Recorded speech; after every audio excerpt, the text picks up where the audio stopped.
How not to hate white people. I'm doing this video for black people in America because we live in a racial climate where the racial environmental intensity is at an all-time high. The saliency of offense to racial differences is just through the roof, and it's ridiculous because if we can't coexist, then the value of life tremendously declines. We don't live in a world, unfortunately, where majority of the people in a room are your race. God put us in this environment of people who don't look like us for a reason. And why I'm doing this video is because if, as black people, we allow ABC, Fox News, YouTube, CNN, if we allow the media and the messages that have been fabricated and orchestrated for a particular agenda or purpose to define our relationship to others in the real world, real time, you're going to hate white people. If I am too consumed by the different injustices that are occurring through the media, and my life revolves around these occurrences 24/7, 365, you're going to hate white people. Now, this doesn't mean black people don't have a right to be bothered and upset and angry at the numerous accounts and incidents of black men and women being hung or lynched from a tree at an all-time high this year. Homicides and murders of young black men and black women where the cases are either not being fully disclosed to the public with a degree of transparency that secures a sense of trust in the media and in the justice system,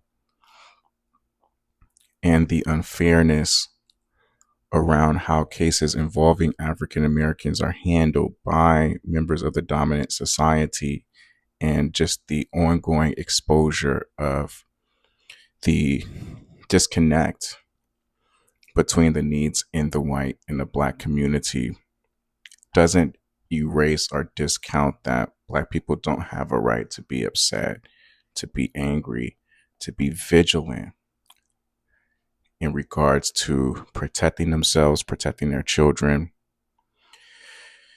However,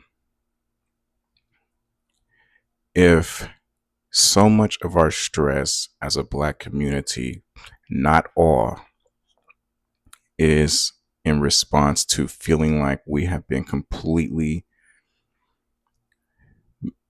minimized and discounted and viewed as something that we are not, whether that be criminals, thieves, what's another stereotype? Sexually exploitive or highly sexualized. If we know this isn't who we are, however, we may know that there may be some individuals in our community who exhibit some of these characteristics, then us approaching the world expecting others to treat us or see us differently, but we're not extending that same strategy to other people, doesn't really help us in that particular area of, okay, I need you to separate me from others who are not representative of my value system. But however, I'm going to look at you like all the rest of the people that may not be aligned with your value system. It just can lead to a degree of paranoia where if we're in an environment and we're choosing, okay, to remain in the United States of America, where we know over 50, 60% of the population is white, then going into that choice with a mentality of all of these people can't be trusted and can't be invested in because of the damage that has been done by individuals in their community, it really just hurts us in the end because we end up avoiding opportunities, missing opportunities that could have worked in our favor in terms of being able to provide for our families, provide for ourselves because of these really hardwired beliefs. And on the extreme end, you sort of opt out of any participation in society for the most part, because everywhere you go, you're going to see white folks, okay, to some degree. And if it becomes so overwhelming for you just to be in the environment of white people, you're going to reduce your life to the bare minimum, whether it be hugging the street corner, ducking and dodging opportunities, and just killing all momentum and motivation to accomplish or achieve anything associated with a white person.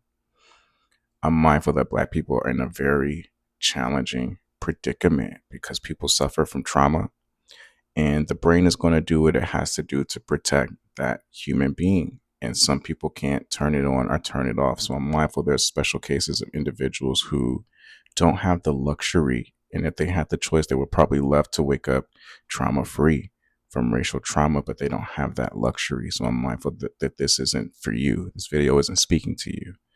This is speaking to the individual who has a choice. And even with trauma, you have a choice. It just takes some effort. It takes some work, and it's not easy. So I understand that. But for the individual who may not have a racial trauma history, and I'm not necessarily saying you're bad for thinking these thoughts, because I think the Black experience is so unique in the opposition that we're up against and how just exhausted the timeline has been fighting some of these same racist factors from the white individual in these communities, white identity extremists, where I completely understand that you may have to go through this stage of hating all white folks until you get to the place where you're like, you know what, this approach and strategy is only really hurting me, because the reality is these folks are not going to change, and not everybody represents these specific injurers that I'm specifically speaking to. So they're mindful that there are stages and phases as Black men we have to kind of graduate to and come out of. So this isn't me saying, hey, you need to speed it up. It's just some things to think about. Disconnect from the media for a little bit. If you find yourself consumed by that stuff and you're fuming, health issue is a real thing. The more stress is flowing through your blood, you have your heart disease, you have your stroke, high blood pressure, diabetes from all that sugar from the cortisol. It just hurts us health wise, holding on to so much of that resentment in a world that's not going to bend to our expectations. You have to disconnect from the media. Go out into the world, into environments where you're celebrated, where you're safe, where you're welcome, where you're appreciated. And it's not saying everywhere you go, people are going to pull out the horn and a parade for you, but just, in your spirit, where is the safe environment for you? Where is the safe place for you to just be yourself?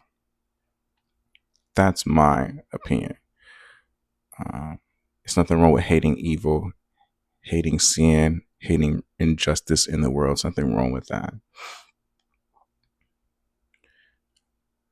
This is just my advice on what will help it from not bleeding into a full-blown paranoia that just completely minimalizes and reduces your opportunities in this world.